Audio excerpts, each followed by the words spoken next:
और अरे यार तुम क्या बोल रहे हो? लिखो तुम भाई। सर लिख रहा हूँ, सुनाई नहीं दे रहा है सर।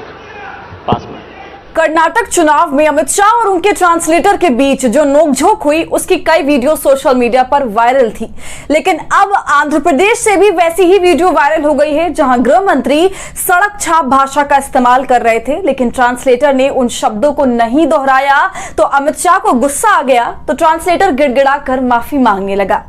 नमस्कार, आदाब, आप देख रहे खबर अड्डा और मैं हूं आपके साथ सुम्बुलीरम। आजकल नेता अपनी मर्यादाओं को लांघकर भाषणों में सड़क छाप भाषा का इस्तेमाल करते हैं। 2024 से पहले अमित शाह एक बार फिर चुनावी मोड में आ चुके हैं। आंध्र प्रदेश के विशाखापट्टनम में एक चुनावी भाषण के दौरान गृह मंत्री अमित शाह ट्रांसलेटर की क्लास लगा देते हैं, जिसका वीडियो अब सोशल मीडिया पर वायरल हो चुका है।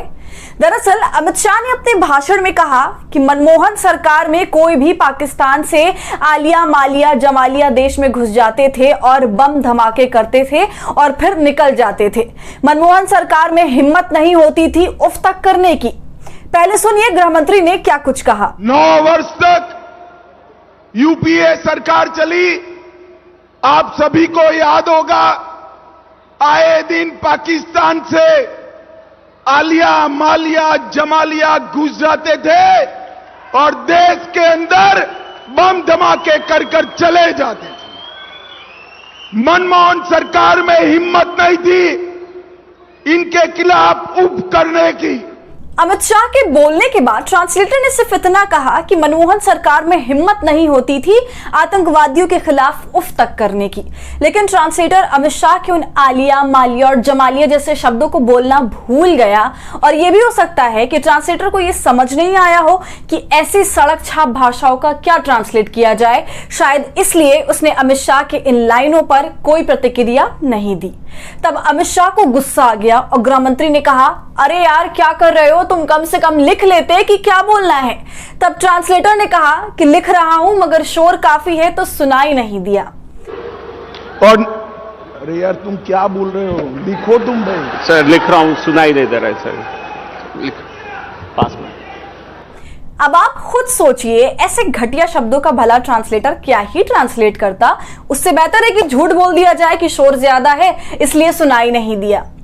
अमित शाह जहां एक तरफ आज भी कांग्रेस पर निशाना साध रहे हैं, जबकि पिछले 9 सालों से भाजपा की सरकार है और अमित शाह खुद अपने ही कार्यकाल को ठीक से नहीं देख पा रहे हैं कि कैसे मणिपुर में हिंसा भड़की हुई है, सैकड़ों लोगों की जानें जा चुकी हैं। लेकिन पहले गृह मंत्री खुद कर्नाटक के चुनाव में व्यस्त थे, चुनाव बाद मणिपुर में सक्रिय हुए, लेकिन फिर भी हिंसा पर काबू नहीं पाया गया। मणिपुर हिंसा मुद्दे पर गृह मंत्री अमित शाह को जवाब देना चाहिए, लेकिन वो मनमोहन सरकार की नाकामियों को बताकर खुद के कमियों से छुटकारा हासिल करना चाहते हैं। गृह मंत्री यूपीए सरकार पर खुलकर हमलावर है, लेकिन वो आज तक ये नहीं बता पाए कि पुलवामा में आरडीएक्स कहां से आया था और कैसे मोदी सरकार की नाकामियों की वजह से 40 जवानों की शहादत हो गई।